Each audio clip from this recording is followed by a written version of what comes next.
Hello there, Kansas City. Stephen St. John here with the latest episode of Hot Mic with SSJ. And of course, as always, I'd like to thank our wonderful sponsors, Patrick Carter, KCFarmersAgent.com. You need to choose local. Choose Patrick Carter. Patrick Carter chooses you, and you can choose Patrick Carter. Local, just like this fucking podcast. It is Hot Mic with SSJ. Also brought to you by CBD American Shaman. Thank you to my friends Vince and Jamie at CBD American Shaman. Thank you for sending me such a wide variety of edibles and vapes and the flower and the cones. I can tell you that I love it all. Wonderful product available to you and yours at CBD American Shaman. Speaking of flowers, we have the beautiful Todd Lebo here, as always, looking to help out and be a part of the conversation. This is part two. To be continued, part two of our conversation with former Royals reliever and all-around good guy, Jamie Bluma. Jamie, did you receive some good feedback? I saw that for some reason this podcast led you to ask for a picture of someone's finger on Twitter.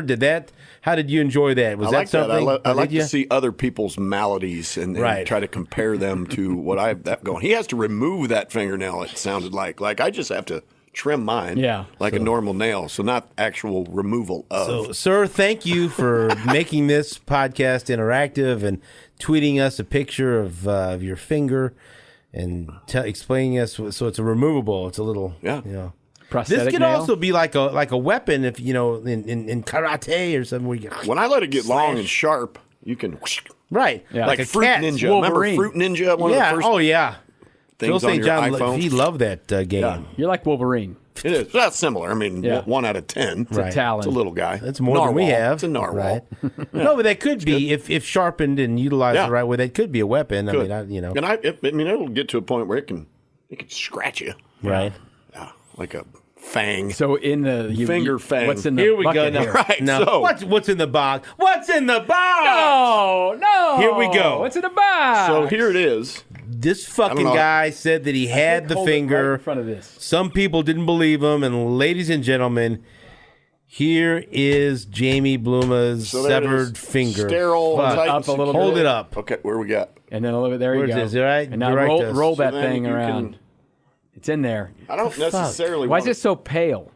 It's been in there Because for there's no fucking there's no blood blood in circulating there. that fucking Where's thing. all the blood, Bluma? So can you see right there? That is the actual nail. I mean, I don't really want to get. No, may let's not stink. get it out, yeah. It may stink. Have you taken it out and handled it? The pictures that I showed you last week, that's why. Well, how long's that been though? Oh, it's been a while. But lately, have you had it? No, I haven't actually taken it out. Because I feel like that would be a hell of a bar trick. You make look at my You're finger. going to encase this. That's So the I plan. am. So Ezekiel acrylic. Crozier, I told him I'd give him some love today.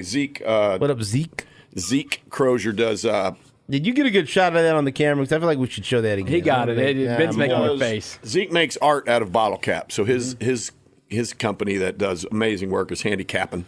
But by the way, hold on real quick. I got to tell people if you're listening to this on Spotify or Apple Music, wherever you listen to podcasts, you ain't fucking getting it. You got to go to You're not getting the YouTube. full experience. You can see the video. You got to go to YouTube, like and subscribe, and just see The finger. this fucking finger. We're not kidding.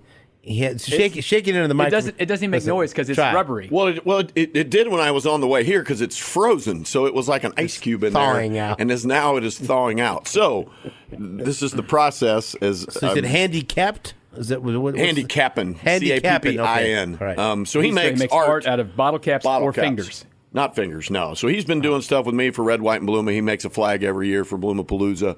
You've met him. Sure. He's a vet, and he's got a great story as well. So he and I talked last year about he works with acrylic all the time because of the flags and stuff that he makes and the art. And he said, "Hey, let's." I said, "I got an idea." I said, "Remember when you were a kid and you were reading in the back of comic books and you could get ice cubes that had a fly in them? Yeah, sure. And all that stuff." I said, "Well, I got to one. thinking that I could get my finger and put it in like would be a pseudo ice cube. So maybe somebody's having a whiskey one night, and the big cool thing now is the either big round ice cube or the big square big one." I said, "Is there any way that we can do that in clear, see-through acrylic?" And he said, "Absolutely. We just got to order a mold." I mean, then we So he said the process that you have to go through is you have to thaw that thing out. It has to be dry. Right. It can't be wet while it's in there. And Dry that finger. Of course, Emily says, well, you're doing that in the basement. Does she? or So like, in the back room. Let's halt right there, Emily.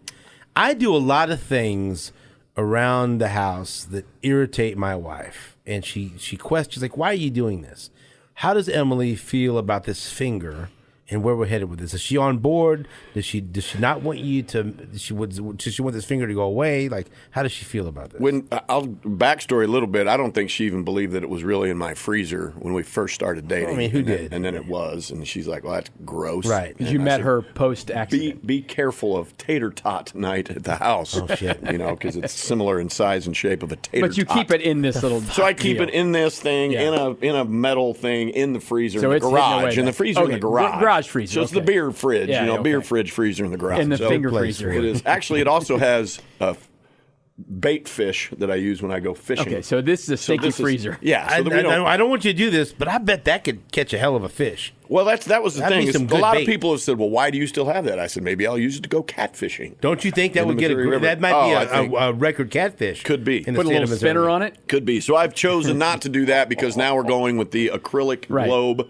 So we're going into circular acrylic mold. And then if you make that into one big enough to be like for an old fashioned or something, that's Perfect. nice. But then you could also take it out and just have it for a Old-fashioned. paperweight on your desk. yeah, I mean, similar like to a snow globe, but not with Yeah, snow. it's in it. a keepsake. It's a something that people want to talk about. Put it on the Christmas tree. Conversation piece. Conversation piece, if you will. So what the fuck's on your desk here, Wilma? Well, that's my finger. Let me tell you a story. Yeah, so sit Wilma- down for a minute. Yes. So that's the next plan, and it has begun today because this is the first time in the 11 years or whenever it happened that it's going to be thawed out. Yes. So I will, when I go back home, I will go into the basement storage area in the bottom So of the it house, dries. and I'll set it out on a Here's something. Here's another plate, idea. some sort. outside Okay. outside the box to incorporate one of our sponsors, CBD American Shaman.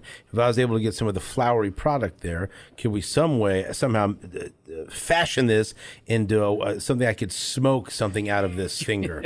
wanna Put make a it- little bit of I don't know. You know what I mean? Like like a pipe. I or don't a know what bong you're or even something talking like about. that. I don't understand. CBD American Shaman what is has smoking product. what? Whatever. Oh, you like smoke. a vape Right. pen or something. Yeah. I don't Stick this in know. the end of I an don't know apple? something. Whatever. That is right? beyond my expertise, but I mean, There's I know just Jamie things as well, and right. we'll speak with him. Jamie, could you possibly? Could you? Would you? There's I'll always send it creative to him people and out see there. what we can do. So, Zeke, thank you for helping. Check Can't out wait to Does Handicap see he and how it How. want to goes. do this, or are you pressuring Oh, him? Zeke No, I think definitely wants Zeke's to all do it. in. He's Zeke's an all in. artist.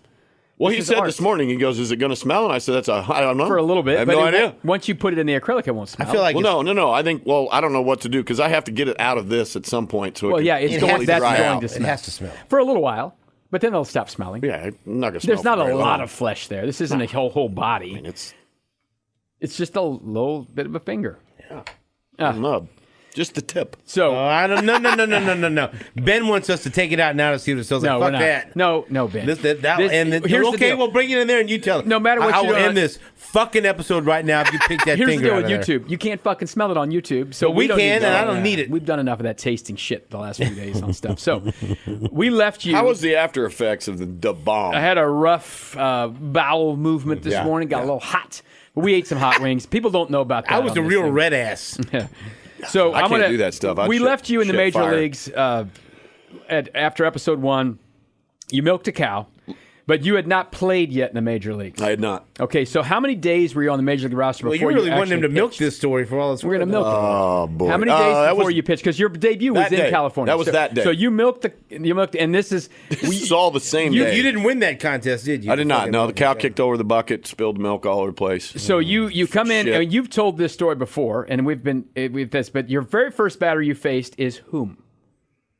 Can I set it up? Yes. How this Let him happened? set it So this all happened the same day. Flew in from Indianapolis, drug my luggage across the deal. Meet with Bob Boone about this whole snafu. We don't know with if you're the- in or out. I don't know Bip shit. is alive or Bip, not. Bip Yeah. goes on the deal. So now at least I know I'm active. So now I'm down the bullpen. Jose Rosado. You guys remember Jose Rosado? They give you a jersey. You All-star. get to pick your Same jersey, or this? I already had one for me. 46. I was number 46. Okay, so that's it. Boom. You didn't you're have to going. fight anyone for 46. That's not a Did common not. baseball.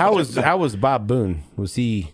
He's Bob Like, Boone. I mean, It was my like, it first was- time in the big leagues. Bob Boone was great. I mean, You'd never been to Gave Major shit. League Camp, so you didn't even know the guy. Right? Shit, no. Was I knew this his your son. first time you met him? I knew Aaron. Right. I played against Aaron. Was at SC. He's a year younger than me, so I played against Aaron all the way through. We'd played together in Alaska, and You're in. all You've that kind got of your stuff. jersey. You've met with Bob Boone. You've milked Good. this fucking You're cow. active. Okay, boom. First day in the big league. Am I going to pitch? I don't have You any go to the idea. never bullpen? know. You Go sit to the on the bullpen. bench. Go to the right field and sit in the bullpen. But you know anybody in the bullpen?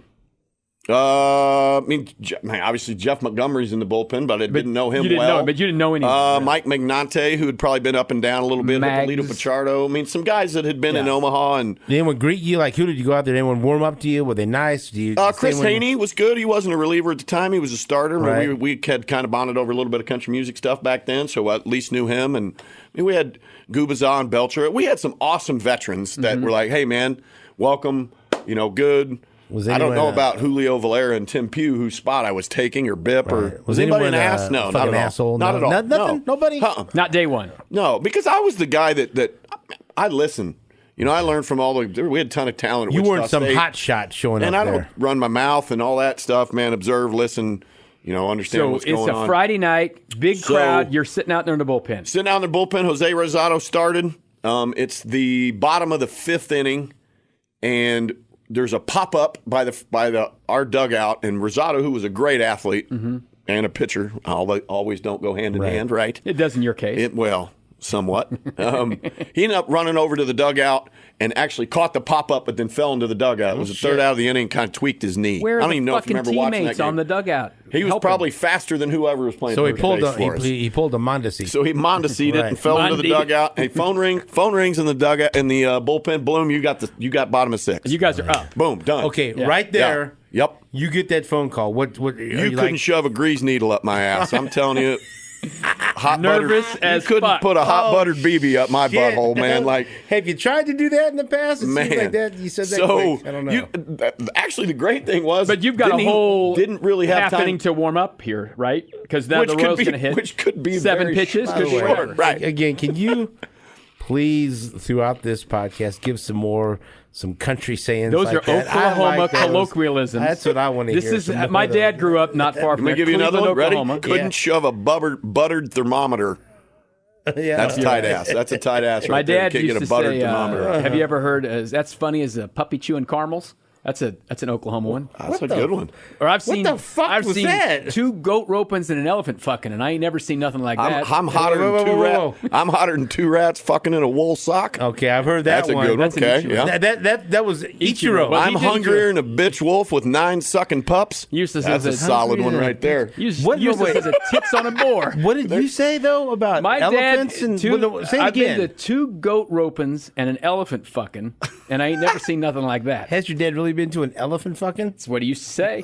We did a whole thing once. We I watched the think donkeys in Mexico, but I haven't seen an that's elephant. a different fucking. show. Yeah, that is. my dad, he's from Oklahoma. There's some sayings down there. What town is your father? That's what I want. Cleveland was where he's born. Oh, yeah. Yeah, that's where he's born. Yes. So anyway, You're my, out there my warming college up. roommate was from Cleveland, Missouri. how's so your warm-ups? Jim Clutter, what up? How's your warm-ups? Are you good? You nervous? You He's fucking nervous. Oh, burying man, it's shit just or to throw what? as many as you can in the shortest period Yeah. of time Are because you- if we have are you- a 5-pitch inning, I got a couple Are you minutes. sailing him into the crowd? or you? I don't think you so. felt good. Yeah, it was All right. good. And the great thing was I didn't really have time to think about anything. Who was Like, you got warming to you be up? ready. Remember who was the catcher back then? Bill Sobey was our bullpen catcher at home. Who was backup catcher?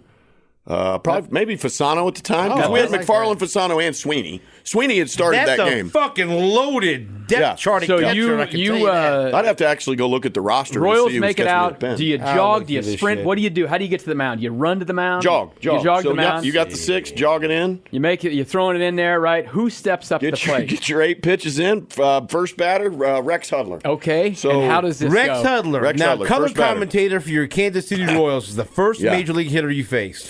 First guy. And ball 1, Uh huh. fastball. Strike 1, fastball. Yep. So 1-1 count.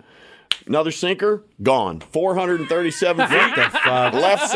Left center. I remember hearing it over the loudspeaker. Like, did they announce the distance back then? And like, son of a bitch. Like, Hudman took your fucking sinker, and he's never reminded you of well, this at all, ever. This not Babe Ruth hitting a home run off me. talked This about is- it on the air this is with Rex. us Oh before. yeah, Rex. It comes up 2 or 3 times during the broadcast. Do you think he remembers it? Because Oh, he fucking remembers. So I'll tell you another story. He didn't hit that many home runs in his life. He remembers Correct. all of his home runs. Now, I probably should have chewed my arm off at that point, but, I mean, what are you going to do? And selfishly, every time any Royals pitcher makes his major league debut, I just want to get off the hook, dude. Right. Someone else, please just give up a solo home run. I got it here. I got the actual box score pitching lines. Okay, so Rosado went 5 innings, 3 hits, no runs, 1 walk, 7 Ks.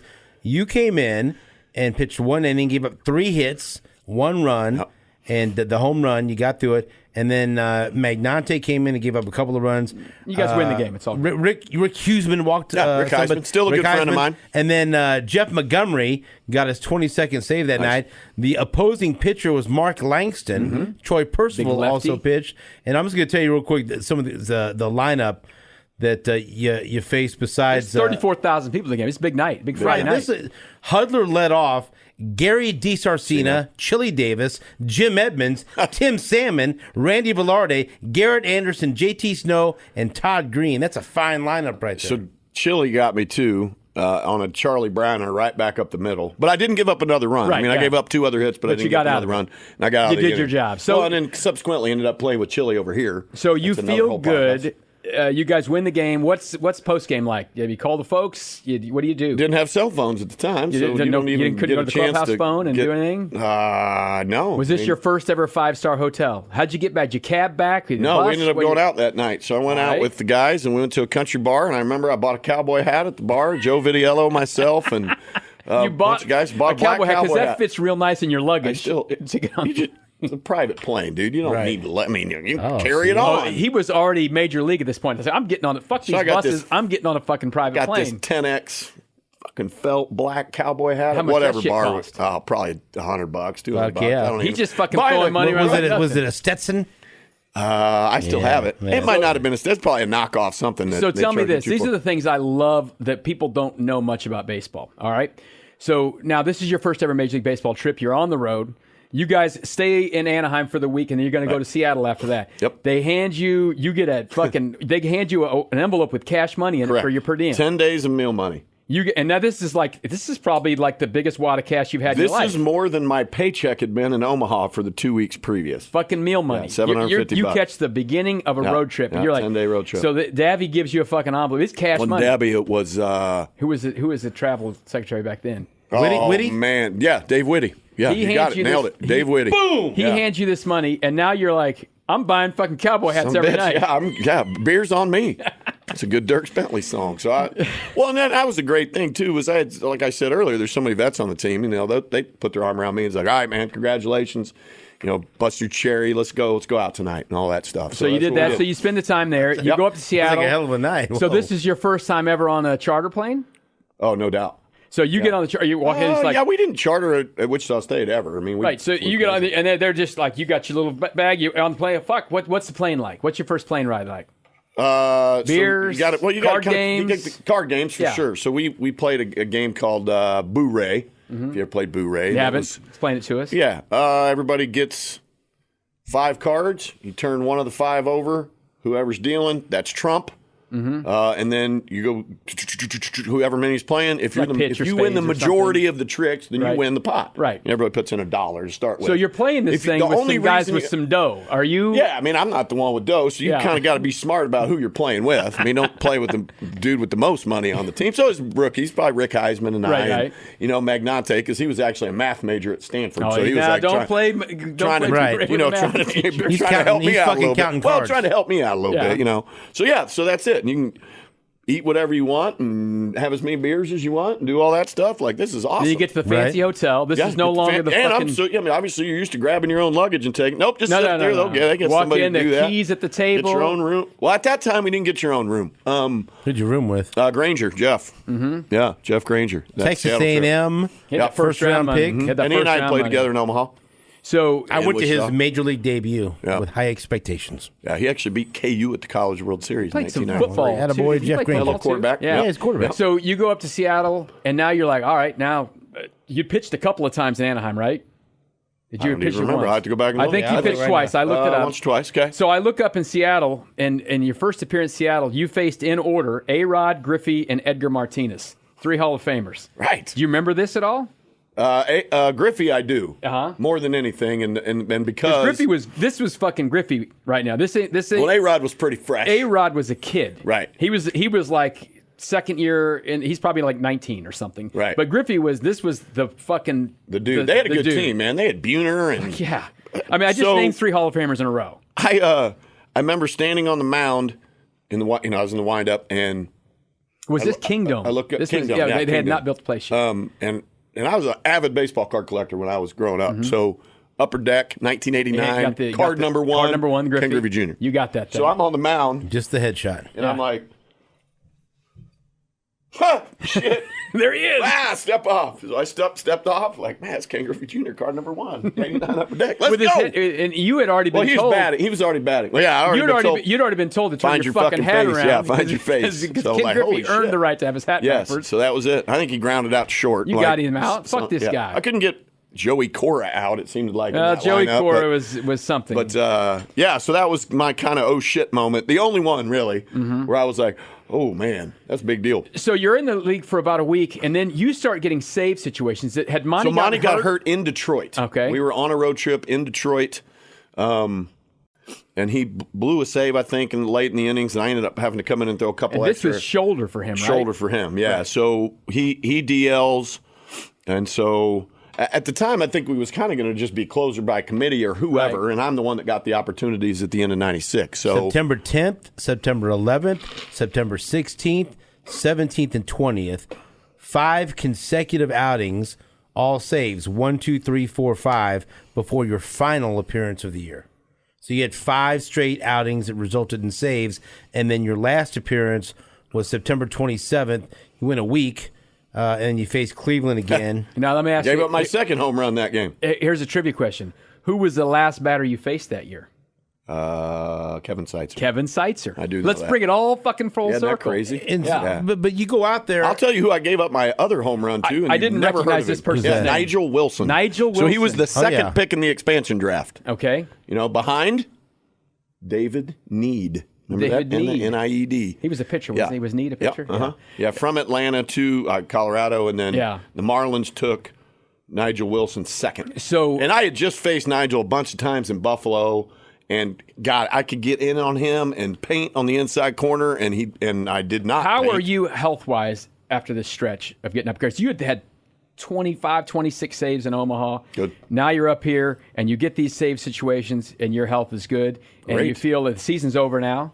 And now, how are you feeling? Well, I'll tell you one story. So the last outing, I ended up giving the home run up to Nigel Wilson, and we come out, and it was straightaway center when there used to be a grass berm behind the wall up there before the scoreboard. The new Jacobs Field? No. This that last outing that I gave up the home run was here. Here. Okay, it was here. Okay, here. And so I gave up that home run to Nigel, and it was a bomb straightaway center, and the next day, we're out doing pregame stretch, and the ball's still sitting in the grass. They hadn't picked it up? Yeah, Belcher said, I'm tired of looking at that shit. Right. And made me go get it. So I had to go figure out from the grounds crew how to get out there. And so I ended up getting the ball off the berm out there. So that's a funny story. I did get a save at the Jake in the middle of their sellout streak. Right. And that team was loaded, too. Shit, man. Fucking all those guys. Yeah. Brian Giles and Tomei and Lofton, everybody. Yeah. So, and it was crazy there because they had sold out all of the games 3 or 4 years in a row or something. You can see it; it's still on there. And they had been to the World Series the year before and lost. Shit. So this was fucking the real. That lineup was good. Yeah. Lofton, Seitzer, Tomei, Bell, Franco. Manny Ramirez batting like 6. Sandy Alomar, Jeff Kent, Omar Vizquel. A lot of people don't realize Jeff Kent was on that team. Yeah, you know, that's where he ended up. Do you remember who got the win in that game? That your last save, your 5th save, Brian Bevel. That's right. Ha! Boom! Brian fucking now a Bevel. policeman in Texas. Oh, really? Yes. So, season's over. Now, what do you do? Season's over. So the first thing that happens, and I didn't know anything about any of this, is they tell me that, hey, normally at the end of the year, the next day, a whole group of us gets on a bus, and we go play in this Royals for Rainbows golf tournament in Wichita. Oh, wow. Yeah, I've never been to Wichita. I'm heading that way. There you go. So that's when I met Brian McRae, and he had just been playing for the Cubs, so he came back, was on the bus with us. Yeah. So Lee Elrick and Associates, a guy that I knew. It's a funny thing about this golf tournament. I had loaded clubs for the Royals guys 2 years previous as a Wichita State shocker. As a guy. I want to ask you something before we get to the off season. Was there, because Monty was hurt. Yep. You come in and you do very well as a closer. And you were viewed. I mean, you. That's what you were. That right? was kind of my job to lose the next spring. That's what I'm asking you. So, what's the mindset? What's going on? Are you thinking, okay, I've proven myself. Now maybe I'm the guy. This is going to be me.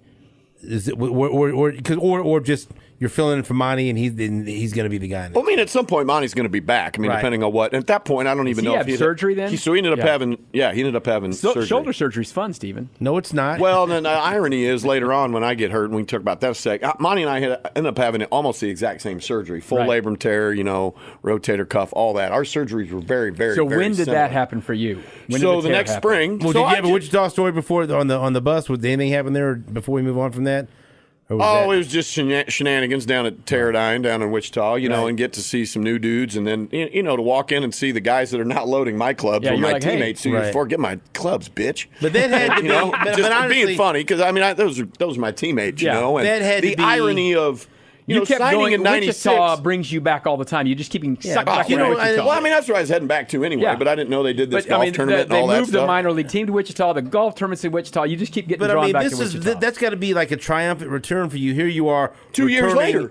Returning as a member of the Royals to play in this fucking golf tournament. Awesome. That had to be a very satisfying moment. It was awesome. I mean, that you couldn't even make those kind of things up. And with everything that had happened from the day I signed until then, with Ken Gonzalez passing away and then just blasting through the minor leagues, I mean, I knew how it works. It doesn't go that fast. Here I am. I had just seen Darren Dreifert. He made the Dodgers team the next spring with no minor league time, which is even crazier 99% of the time. That doesn't happen. So I knew I was fortunate to be able to get the opportunity to go through the organization that fast because there weren't a ton of closers within. And fortunately enough for me, I pitched good, and it happened that fast. So, to be able to go back there and man, you'd feel like $1 million, of course. And so, but hey, off season now, keep training, doing everything that you do, be ready for spring training and all that stuff. And I was. And so I went back to spring training the next year. First time in big league camp. City. Yeah, first time in big league camp. But I'm comfortable. Had a very successful year the year before. Monty's going to be rehabbing. It'll be either me or Bevel or Heisman or whoever's going to close. I mean, I wasn't a de facto. I mean, I think more the hype was I'm going to be the guy. Right. But I didn't really look at it like that. I mean, I'd go out and help contribute because, as we all know, any innings in the big leagues are better than any inning in AAA. Right. So I don't care what I'm doing, if I'm a middle guy or I'm closing or whatever. And so spring training goes great, man. I threw good all the way through spring training. I remember sitting in Bob Boone's office. He's like, "Yep, you made the team. You're good. We're going to make a road trip. We're going to play an exhibition game at Coors Field, and then we'll play 2 games there, and then we'll go to Baltimore and we'll open the '97 season in Baltimore." Like, cool. I've never played at Camden Yards. Obviously, that's awesome. So when we go to Colorado, it was kind of 2 exhibition games, and Coors Field hadn't even been opened yet. Obviously, the expansion draft had just happened. So this is the first Mile year for high, Coors. right? Yeah. So that day we're all kind of going to get our work in. So everybody's going to get some innings. It didn't really matter. We were just tuning up for opening day. So I think I came in and pitched the 5th inning or what. I'm warming up in the bullpen, and my arm just didn't feel great. Man, it was one of those things, maybe just tight. Whatever, didn't but feel. But you'd been fine all awesome. of spring. Yeah, spring training had gone awesome. Yeah, you couldn't worries loosen at all. up. Yeah, just couldn't get loose. You have a weighted ball down there and try to get loose. Just something, and your arm's cranky sometimes. Anyway, coming to the game, don't feel great.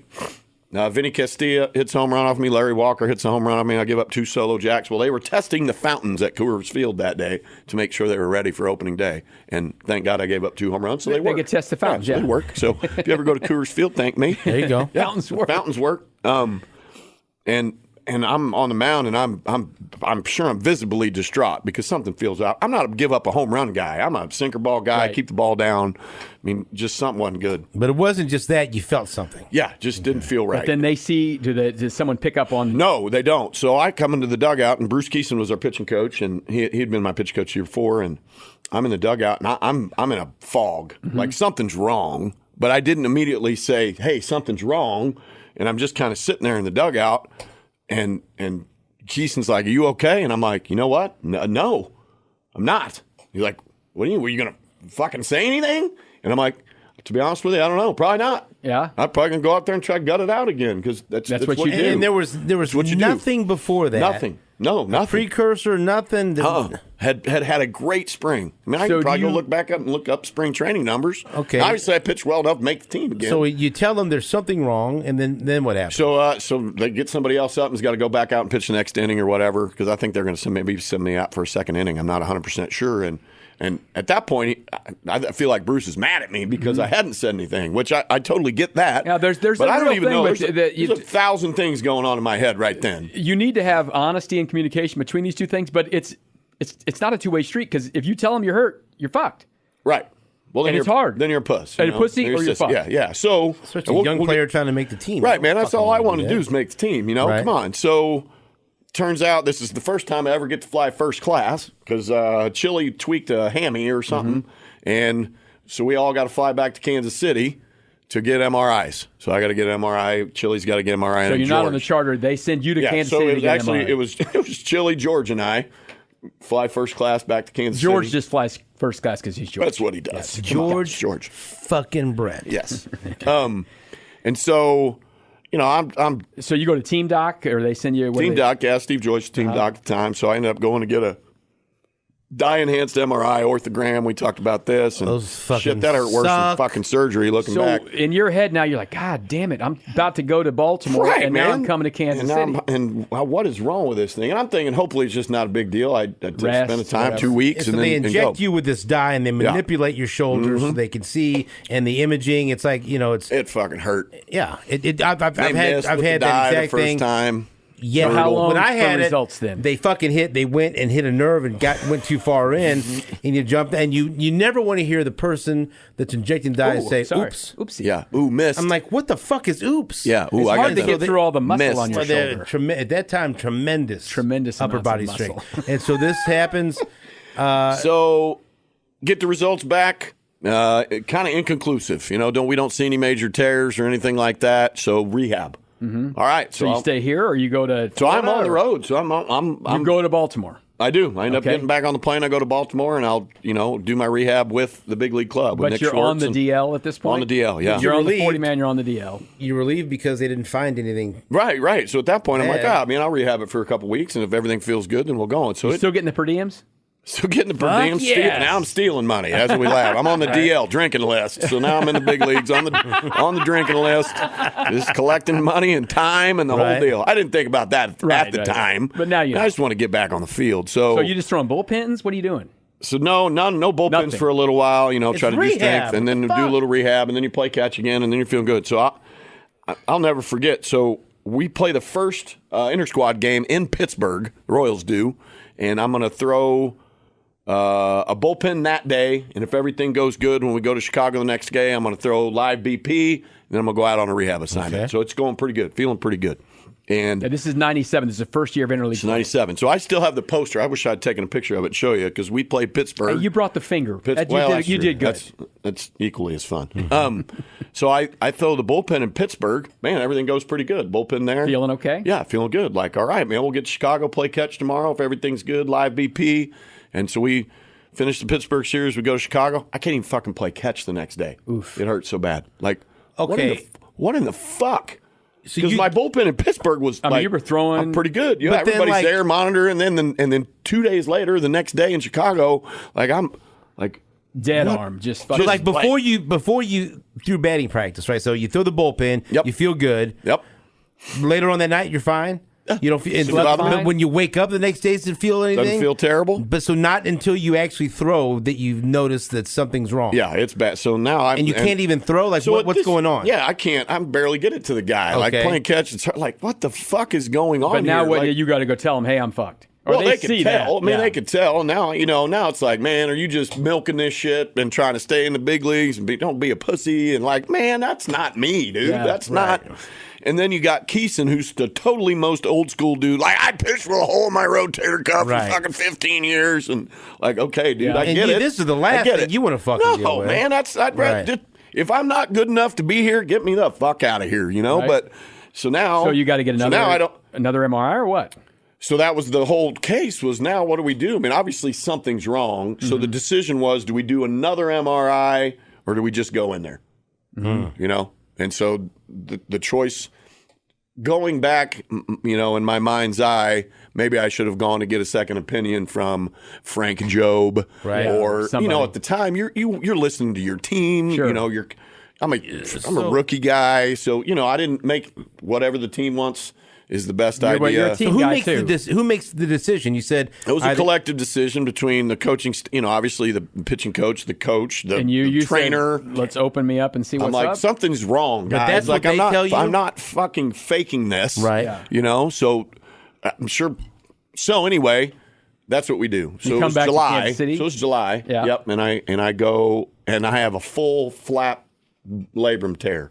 So what happened with the orthogram, that flap just laid flat and they couldn't see that I had a full tear. Okay. You know? And so when I would throw, that flap would get stuck in the joint. Ouch. So that's why, you know, one day I'm fine. And it's then it's not in there. Then the next day, And it's like catch. for people, it's like a toilet seat. I have the lifts video up of like it. that. I had a video of the surgery. I don't know where that is. You got all kinds of weird body shit, man. Yeah, well, I don't Videos of this. You got And fingers you carry I around? kept it because I knew a gal that was going through Cleveland Chiropractic College, and that was a thing. You could look at it. Yeah, I mean, it's a real visual. I mean, that's a long time ago. So Yeah. it was, and so that was it. So part of me was like, relieved, see? you know. Yeah, man, I wasn't faking it. I rehab. So now I had shoulder surgery, same surgery that Jeff Montgomery had. So he's in the middle of going through rehab. Okay, so what did they do? So what they do is they go in and they just shave down, you know, whatever the damaged parts are and take it out. And they actually shaved off the tip of my acromion. It's the bone, you know, on the tip of your shoulder there. And, you know, maybe a little bone spray on there and just check it out. So it then wasn't, you're like, yeah. So Brace. I'm in it. But the next day, I mean, they have you doing range of motion Right. stuff, you know, just to start the process of it. But see, I had 2 anchors. They didn't I do didn't have that. any None of anchors. that's Nope. okay. Mm-mm. All right. And So no That's anchors, That's what's kept you out of baseball. Absolutely. But you know what? Anchors. It keeps me grounded.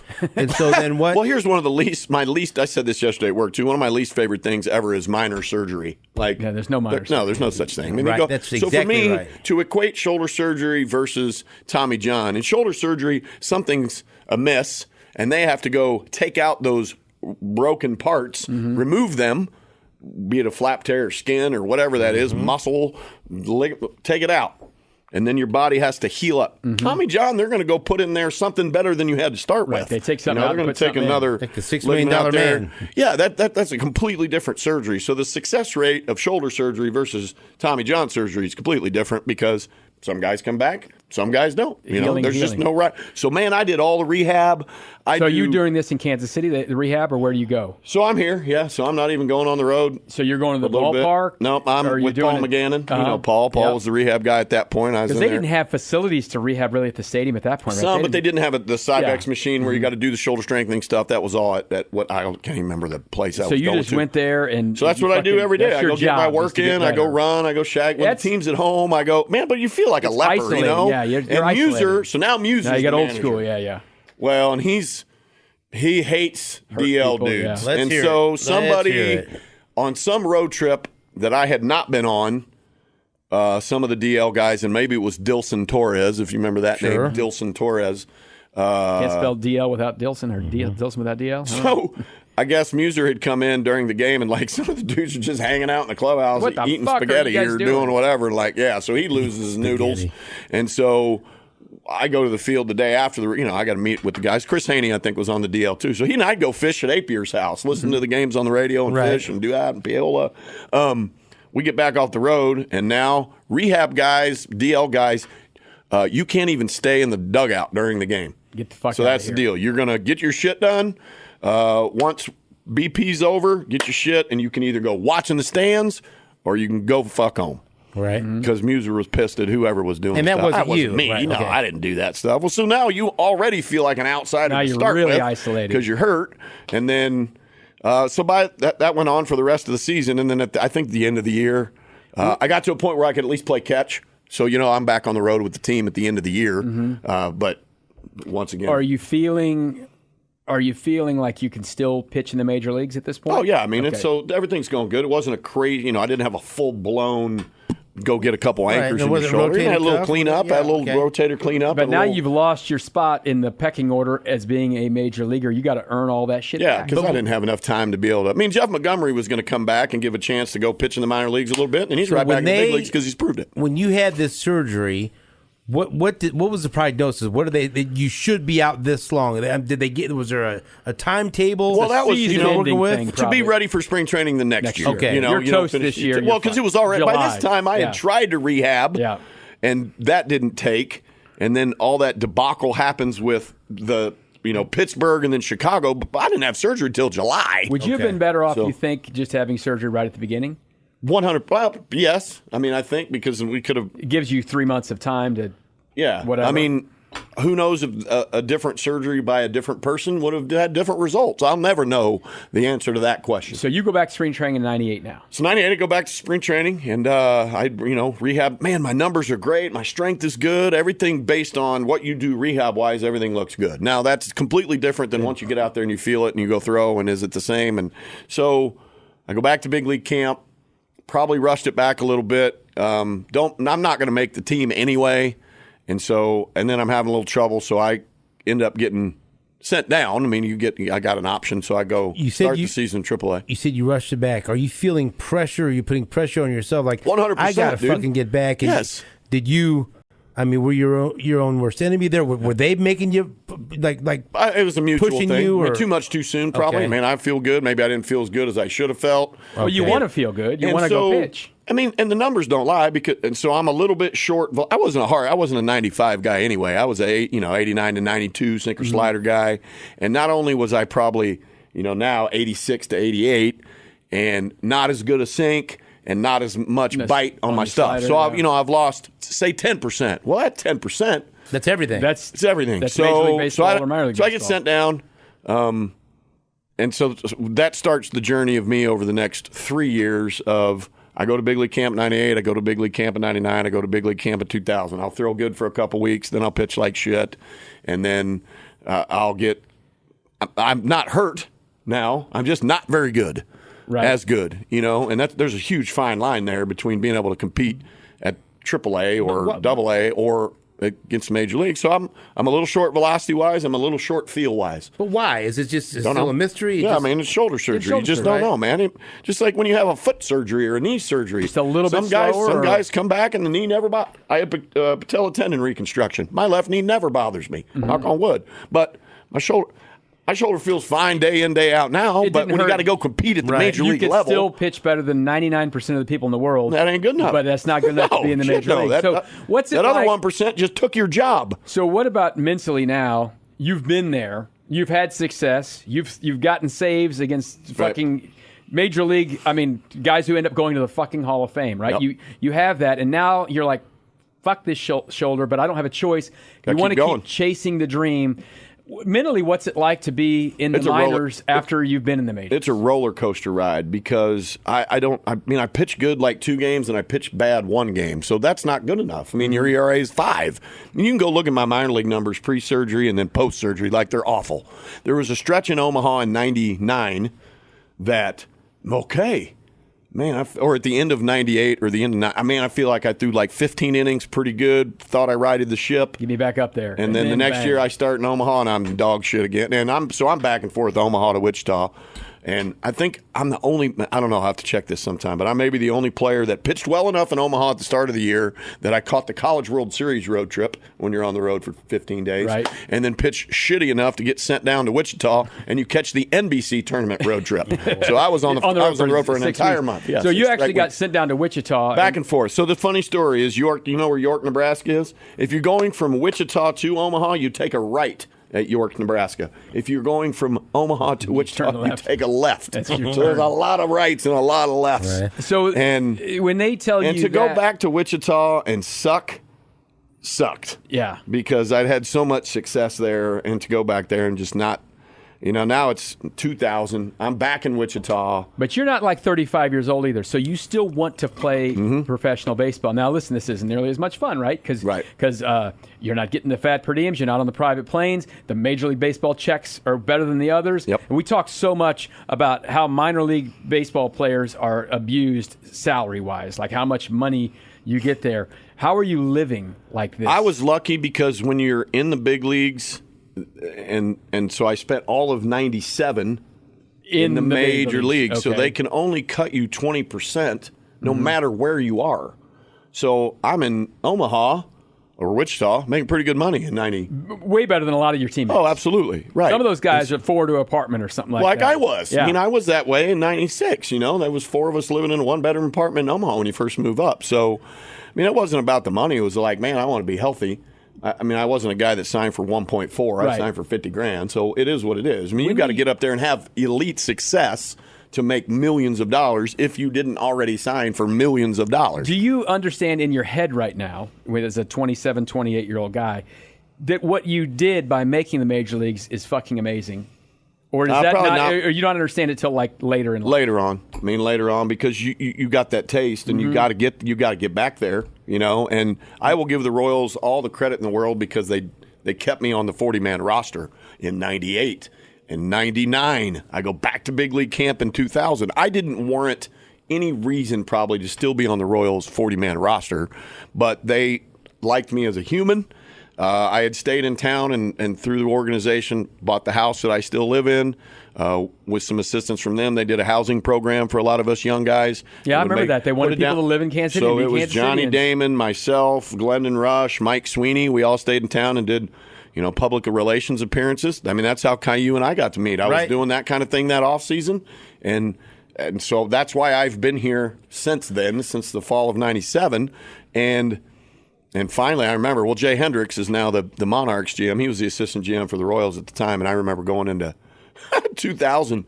He was like, "Hey man, we're going to take you off the 40-man roster." This before the spring season training. or in spring training. You're off the 40. So off the 40. And I've said this, and I'll tell anybody that wants to listen. Getting taken off the 40-man roster is bad enough because then you've got to go through waivers. Mm-hmm. So the team that you're playing for does not want you anymore. And then when you clear waivers, that means the other 29 don't fucking want you either. And so clearing waivers is yeah. So that's it. I mean, that was kind of – I didn't ever think that was the end. I ended up being in Wichita at the end of 2000. My arm was killing me. They asked me to throw a knuckleball. Like, it was any at that point. I still laugh with John Wathan because he was the one. I was like, John, because I knew him a little bit from running around with Dusty Wathan. Like, can we talk in the parking lot of Lawrence Dumont Stadium? I kind of looked at him and I said, do I have to do this to keep getting a paycheck?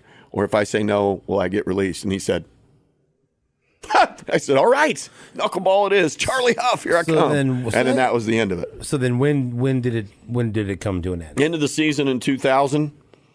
That was it, and then I got released. So you got released, and then you just basically said in your head, I'm not going to try to go. Yeah, so I mean, at that point, I gotta work. Mm-hmm. I mean, I didn't make enough money that I got to find a job. So I ended up doing some. That's when I started doing lessons for the guys at Old Ball Game back in the day, John Patton and Corey Owen, and the guys that I work with now. So I was doing that part time, and was going to try to sign on with somebody else. Work out that, get my arm in shape, and slipped and fell off the diving board. And blew out my left knee. Wait a minute. Patella tendon reconstruction. When did that happen? 2001. And so the diving board, where? I was just it was a work party. Me had just gotten there, so I went to go jump off the diving board, and I slipped. My right foot slipped off, and my left leg locked. How can this happen to an athlete like you? So you locked out. So I fall in the water, swim over to the thing. I'm like, man, something's wrong with my left. You're underwater. Those is something. Everything's not working. So I pull up, and my kneecap's like right it's here. up there. Yeah, one of those guys. You want to say for the people that can't watch? Where is it at? My kneecap is near my left thigh. Patrick Mahomes style. That's Mahomes style, right? Yeah, you just pop it back in. Yeah, so that's what I thought. Did you slide it back down? Yeah, like, man, maybe we just push that thing back in there. That thing will be all right. You snap it in like a Lego. Oh, shit, man. So of course, Dr. Joyce. Hey, man, what's up? So patella tendon reconstruction. So when you do that now as a former player, how does that operate? Are you still in the Major League Baseball? Yeah, do you have insurance? Like, what? that's not fucking cheap.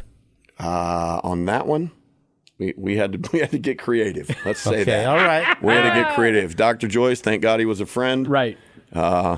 He fixed you up. We won't talk about the cost of surgery if you have insurance versus the cost of surgery when you don't have insurance. Right. And you just pay in cash. That's another show entirely. Right. Well, but never know.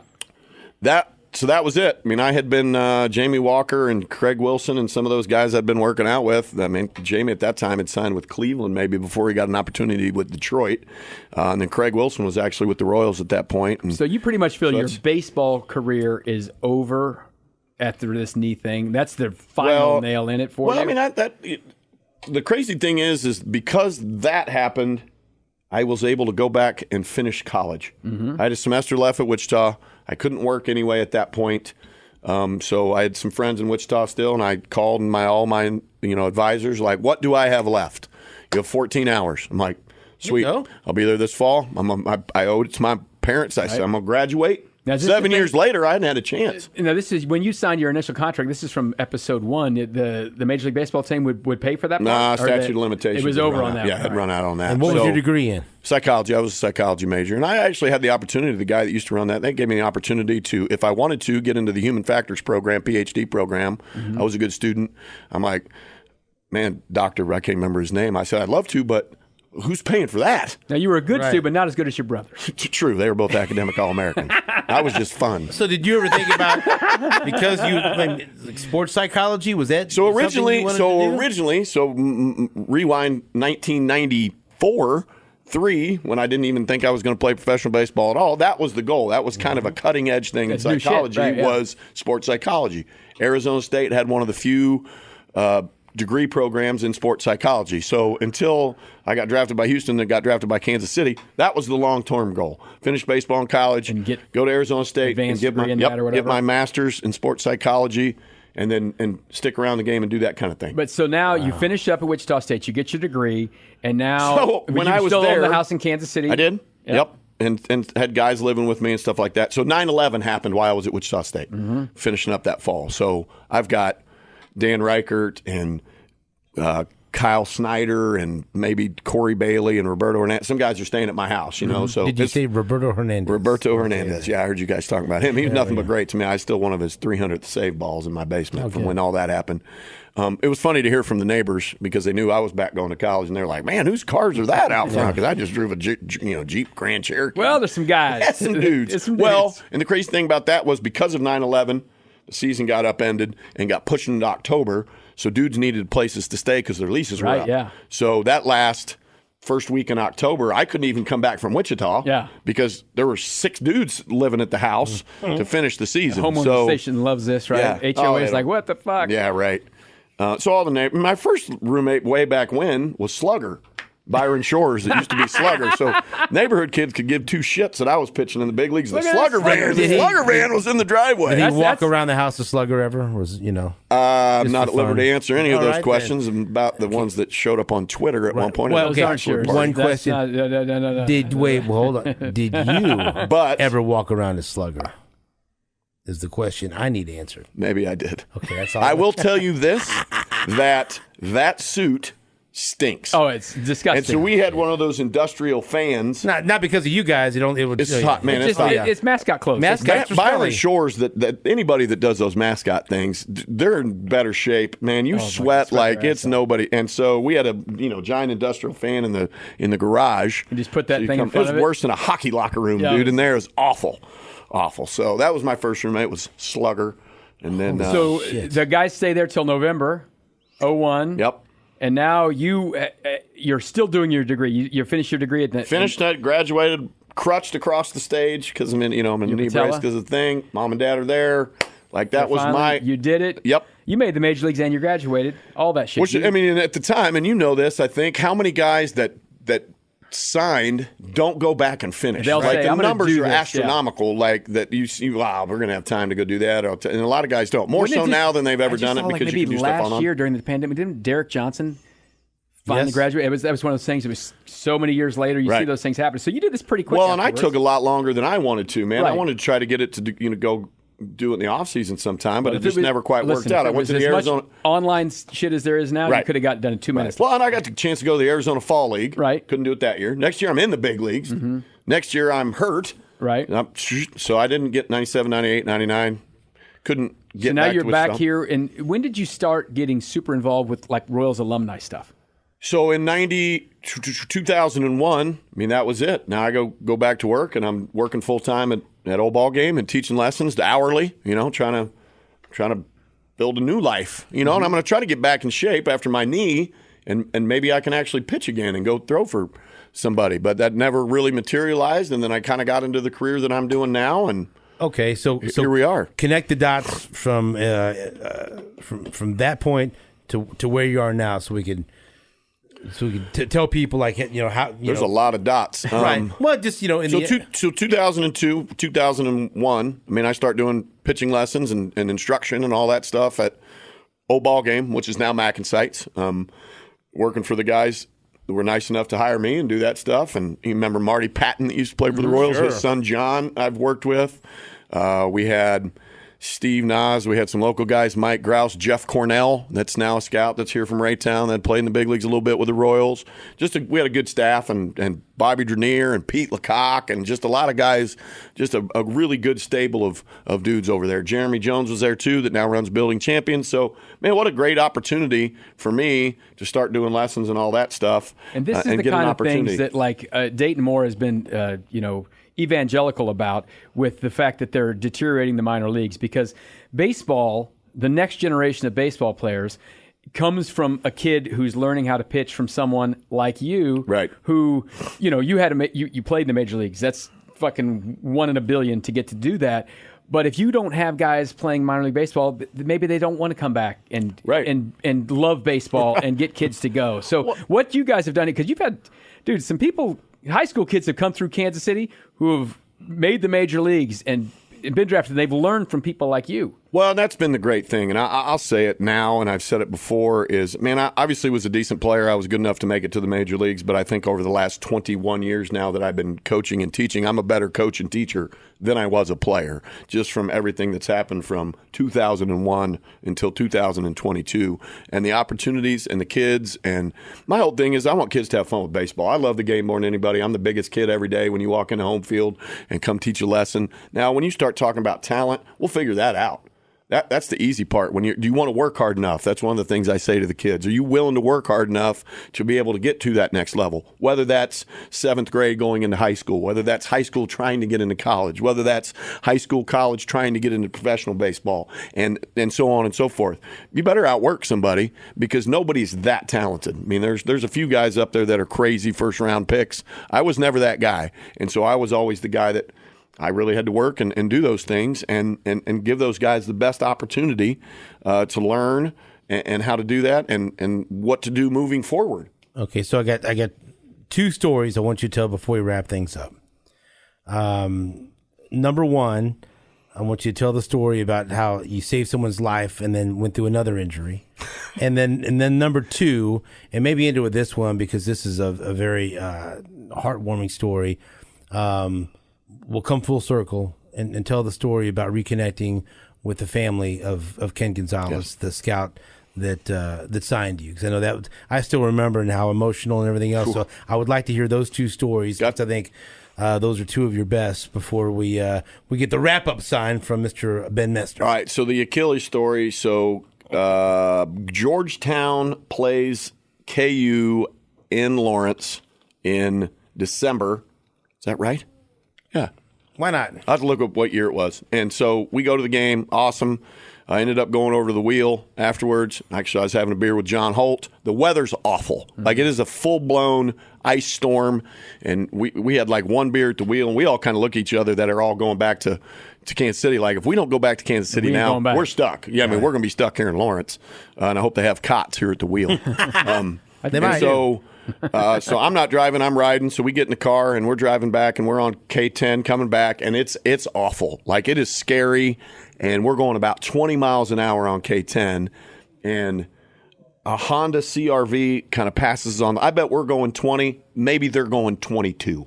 You know, so they're kind of creeping past us, and I look up, and we're kind of near Kill Creek. If that, and there's no. I didn't think about this at the time, but there's no middle wire to keep cars from crossing. Right.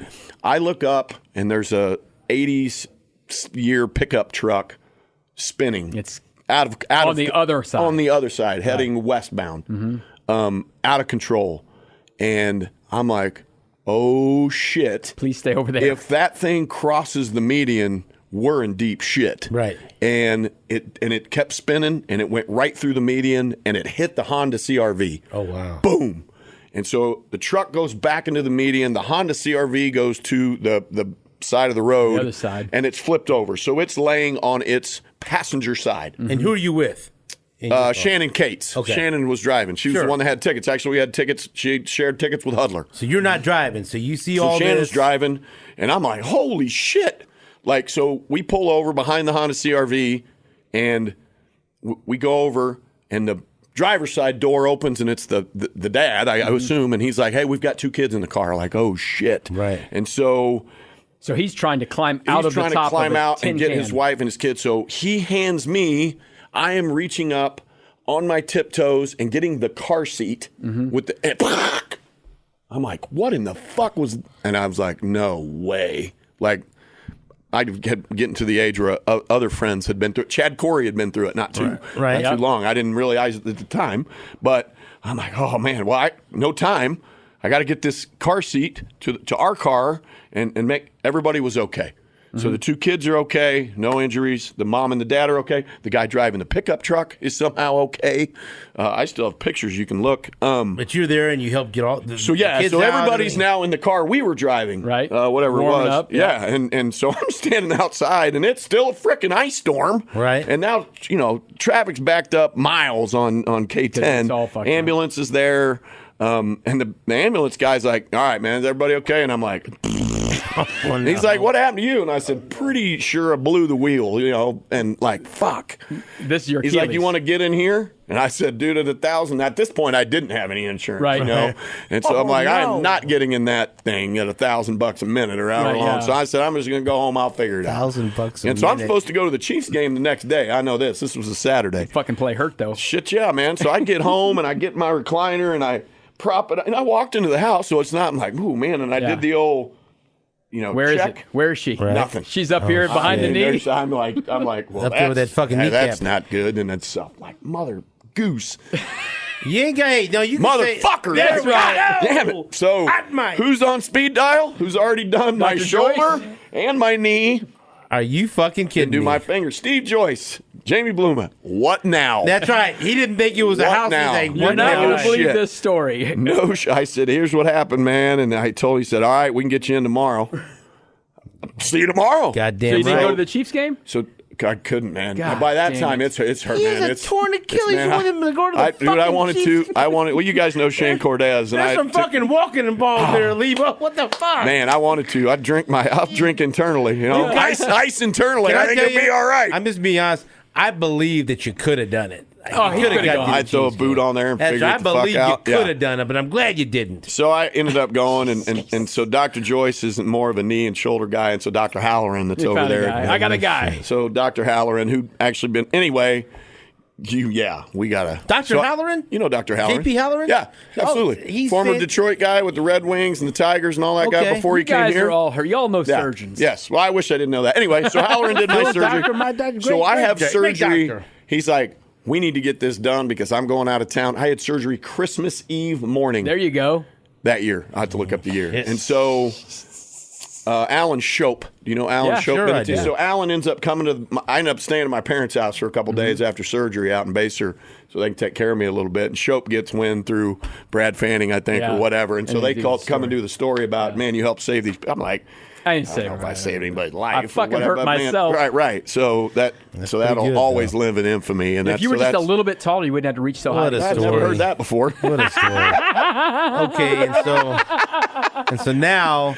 So, man, you can't even make this shit up. Like, I blow my knee out falling off a diving board. I blow my Achilles out. Helping in a car accident. Like, you tear your fucking finger off. Tear my finger off fixing nets. Well, that happened after that. Like, man. Well, and the Achilles and the finger happened within a calendar year. That's getting a hell of a year. Getting older is all that so shit I'm at that point after the finger. Do you have your Achilles in a fucking jar? Or anything? No, they reattach it. No, I do have the wire that they put in my knee. There, you need to put that in a whole little display. That should be a Christmas door. Put that fucking wire with the finger and hang that over like mistletoe. So all those things happen, finger. and shit, the finger thing and I'm lucky. I have 9 lives. I could have died on the. Is this we building could have gotten hit by that car. Oh, yeah. I mean, You all know, this could have hit shit. by that truck, or I easily could have died when I fell off the ladder. 100%. Right. Could have hit your head on that diving Yes. board. Fuck, who knows? Anything. Or just That's drowned. it, Greg Louganis. Right. Remember he named Greg his head? Louganis? Oh, Yes. sorry. Easy now. Sorry. All right, next story. Let's Man. get heartfelt here. Man. Hello. All right. We'll be right back. Okay, so Hot mic. let's get into. So yeah, this story is a great story because if you remember back in episode 1, we talked about Ken Gonzalez. Yes. The scout that signed you. He looked at you in the eye and he said, I believe in you. I got you. That you're my guy. You will pitch third in the round major pick. leagues, You'll yes. pitch in the major leagues. And the day he signed you. He had a heart attack and passed in Wichita that evening. Okay. So so take us full circle to this story. So 2014, Royals are obviously playing well. Fast forward, his son Colin is a scout for the Royals. Wow. In Southern California, and his other son David is now the basketball coach at Harmon, David Gonzalez, and a referee and an umpire here in town. And had kept in touch with those guys. Hadn't seen them all in person. Mom listens to the show, Ken's wife, Ken's widow, and has heard us talking about it. And word gets around quick every time that I've told the story, And so always it's Colin and Dave like, man, we appreciate you remembering our father, all that stuff. And if you've ever seen the 30 and 30 on Bo, he's mentioned in that, Ken is. So to keep his memory alive and all that stuff. Fast forward, obviously we play in the wild card game. Yeah. In 14. And so Shane Cortez, who's a good friend of the show, he's got a suite for the game. And so Hell of a guy. I'm lucky enough to be in the suite. And I think I was in the suite for the very beginning of that game. We saw a home run. I said, this fucking game sucks. so And I we're left y'all. all in there. You and front running. And so the crazy thing is here comes Colin Gonzalez and Dave Gonzalez, and we're together in the suite. Like, we have not all three been together, maybe ever. Never happened. Okay. Never happened. And so we're all three. I'm balling. Like, how full circle is this from 1994 to right now. 2014? And this is one of the greatest nights in Royals history. Yeah. And you're there.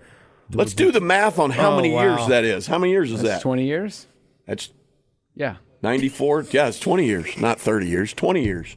Like, His brothers were academic All-Americans. He didn't believe you. He said 20. Right, well. He was getting ready to question. Fuck you, I was thinking Lebo. about Magnante and math.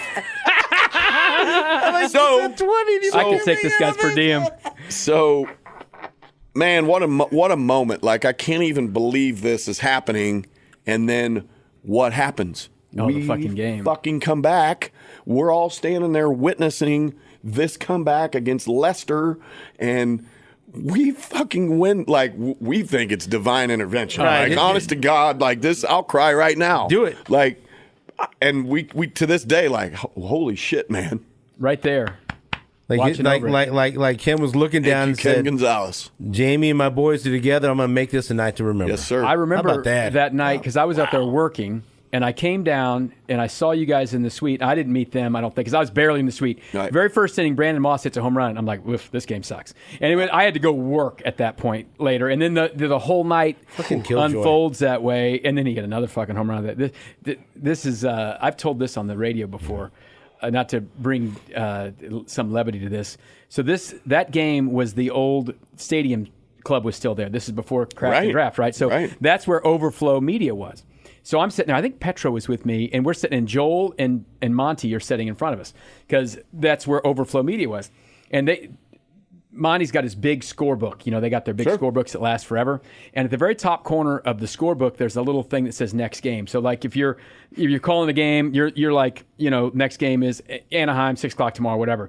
So Brandon Moss hits the second home run off of Ventura, 8,000 feet in there. And so Monty writes down spring training on next game, and he points at it. And because we thought the fucking game was over. Oh, yeah. I mean, it was over. I'm sure you guys in the street were like, fuck this. Boddicker tells the story all the time. I'm sitting. So I had both my boys with me, but one was in, because you had to scrounge for tickets. It was a tough ticket ride. So I've got one boy with me for the first half of the game, me and Phil, and then Phil goes out in the outfit to sit with Jake and one of my best friends, Anthony. Where's Jake? Right, but then Richie comes and sits with me for the second half of the game, and then at one point we go and sit by Boddicker. And it was after Ventura gave up the home run. And Ned Yost was fired. And it was Boddicker, done. And I'm just Fired. And I'm like, I spent all this money on fucking tickets, and I've been waiting for this fucking. I bring my boys, and they're gonna fucking lose and fuck this shit. And I was so mad. And Boddicker looks at me, he goes, "Will you just shut the fuck up?" He looks at me, he goes, "They're gonna come back and win this game." I said, "You're so full of shit." And he looks at me, and he got mad. He goes, "They're gonna come back and win this game."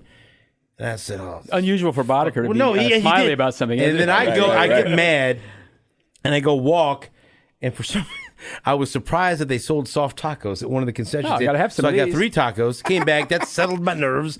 I go sit back down. They come back and win, and Boddicker finds me and says, "What did I fucking tell you?" And then later on, I was hanging out of a car in the parking lot. Yay! And I felt someone come and grab me and yank me out of the car and fuck my back up. And it was Grunhard, who literally yanked me out of a car and swung me around like a fucking And rag then you doll got and examined threw my by the back same out. doctor who did That's surgery on exactly Bluma. Let's right. bring Bluma And circle. then- How it all comes and then full Bluma circle. saved my life. I remember being in that suite for the first inning of that game down there with y'all, and that was like, Yeah, because Sabes was in town. I mean, everyone it was was down something. there. And Yeah. so we're out of time here, so let's wrap up. Tell people, because here we go. If you're in Kansas City, you can get lessons still from Jamie Bluma. So give a plug to your lessons and also to Red, White, and Bluma. You got it. So if you want lessons, homefieldkc.com is our website. You can call it there, 913-320-4404. You can find me on Twitter at BundyJr19. That's another whole podcast story why that is. And by the way, you're coming back for another episode. I want you to, cool. Do they have you fix the lights at Nope, home I'm field not a at all? ladder That's guy not anymore. okay? I mean, not much on a ladder anymore these days. That's not happening. And then Red, White, and Bluma is my nonprofit. You can go to Red, White, and Bluma, Bluma.org, or BlumaPalooza.com. Blumapalooza is actually the event I have every September. Those sites kind of mirror each other.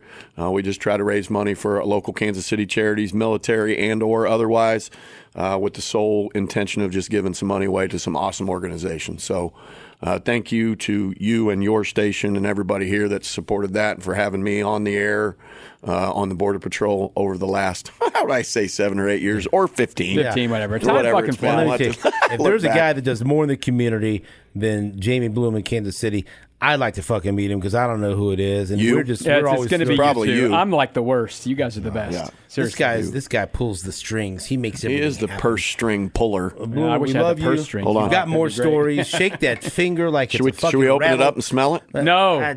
No, fuck. Don't do it to him. Make him. I'll smell take it. a whiff. Smell it. Do it. Okay, here we go. Fuck. That's how we end it. I don't want to take a whiff. Smell it good. Get It's in not there. bad. You didn't make it move. No. See. Oh, it's nothing. Let me smell. Have a smell. Yeah, not bad. It's nothing. A little. No, it's It's fine. It smells like rotting flesh. Not I yet. thought it might. Get the air back Okay, off we of got it. that. All right. There's, All right. there's something to it. I don't know what it is, but it's Emily, in about 2 weeks, may still. She will not watch this, I can tell Oh, you that. Emily, take a whiff of that finger and Yes. see what you think. Put that in the basement. You know what? Normally, I've had people say, "Smell my finger." That's a little bit different than what I've We did it. experienced in my life, but that's fine. Pull my finger. Oops. That was the That's name of our exactly limo bus, was Wilma. Finger do. Ladies and gentlemen, I'm going to go ahead and tell you that's not the last episode. We'll have Jamie Bluma in studio. I've just smelled his finger, and I'm going to go lie down and take a nap. Until next week, ladies and gentlemen, this microphone is off.